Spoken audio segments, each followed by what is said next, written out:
समस्त को praise the Lord. Matthew पुस्तक तार 10 पर्व तार 1 पदर लिखा जाइए।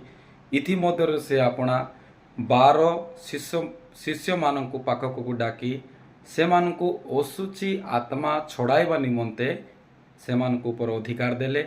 पुणी समस्त प्रकार रोग और समस्त प्रकार पीड़ा सुस्थ करने निमंते शिष्य मान को अधिकार देले। प्रभु मान को अधिकार दे अछंती प्रत्येक दुष्ट आत्मा को छड़ाइबा पाई, रोगी मान को सुस्थ करबा पाई, पीड़ित मान को सुस्थ करबा पाई प्रभु मान को अधिकार दे अछंती। यह केवल पास्टर मानकर नाही किंतु प्रत्येक जो माने यीशु ठारे विश्वास करछंती से मान को प्रभु देइछंती। आमे प्रत्येक ईश्वरंकर शिष्य, तेणु ई अधिकार को आमे भूलिबा नाही। ई अधिकार को आमे रिसीव करी आमे प्रत्येक रोगी निमंते आमे प्रार्थना करिबा। प्रभु वाक्य द्वारा आमान को प्रभु समस्त को प्रभु आशीर्वाद करंतु। आमेन।